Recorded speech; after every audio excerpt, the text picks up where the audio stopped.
მეგობრებო, რუსთაველზე მდგომო ძმებო და დებო, ქართველებო. ერთი თქვენთაგანი ვარ. ჩვენი სისხლის და ხორცის ტანჯვით ამოძახილი მესმის. ქართველი ერის ფატალურად, სასიკვდილო დასუსტების ხიფაც ვხედავ. ამავე დროს, ჩვენი ერის სულიერ გაძლიერებას გვგზნობ. ჩვენი არნახული ერთობის და აღმავლობის მჯერა. ბევრ კარგ მამულიშვილთან ერთად ვეძებე გამოსავალი. ბიძინა ივანიშვილისთვის სათქმელი ჩამოვაყალიბეთ. თქვენს გასაგონად ვიტყვი. იმედი მაქვს თქვენს გულში და მის გონებაში რაღაც კარებს გავაღებთ. წარმატების მცირე ალბათობა ზღირს გარჯად. ყველას გვინდა საქართველოს მშვიდობით გამოვიყვანოთ ამ ჯურღმულიდან. ქართველები გავერთიანდეთ და ერთად შევეჭიდოთ საკაცობრიო დონის გამოწვევებს. ბიძინა ივანიშვილი მრავლის მნახველი, მრავლის შემძლე, არაჩვეულებრივად ცბიერი და ძლიერი ნების მქონე ადამიანია.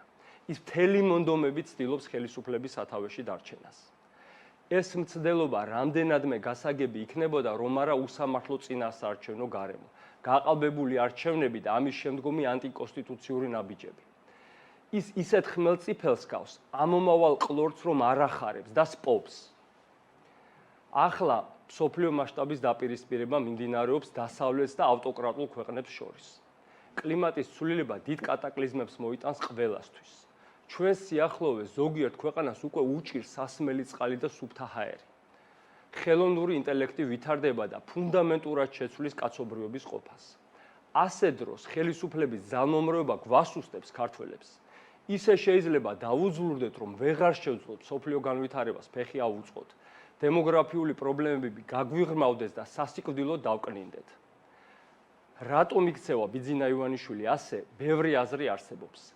ასეა თუ ისე, საუკეთესო გამოსავალი იქნება, რომ ის თავად მიხვდეს, რომ ის საქართველოს ანადგურებს. იქნებ სოფლიო ისტორიასაც გადაავლოს თვალი და ნახოს, როგორ მთავრდება ხოლმე ასეთი რამეები.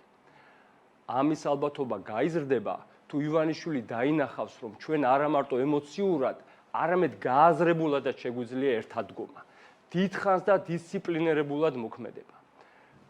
დიდი მადლობა ყველა გონიერ და პატრიოტ ქართველს, ვინცა მიმართვის მომზადებაში წვლილი შეიტანა.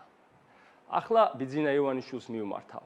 შემდეგ ნათქვამ სიტყვას გამოვაქვეყნებ გვერდზე manifest.g. ყველა შეგიძლიათ ნახოთ ეს manifest-ი და მხარი გაუმაგროთ ხელმოწერით. მცირე შანსია, რომ ბიძინა ივანიშვილმა ეს ნათქვამი შეისმინოს. რაღაც შანსია, რომ რაიმე ცუდს გადამყაროს. უფრო დიდი ალბათობაა, რომ საერთოდ არ იყოს ყურად. თუ ჩვენი სიტყვების ძალებს შევაერთებთ, გავლენის მოხდენის ალბათობა გაიზრდება. მაინც მცირე შანსი იქნება. მიუხედავად ამისა, სამშობლოს სიყვარული გვეუბნება, რომ ცდას ჯობს არ ცდას. აბა გაიაზრეთ ერთად მდგარი საქართველოს ძალა.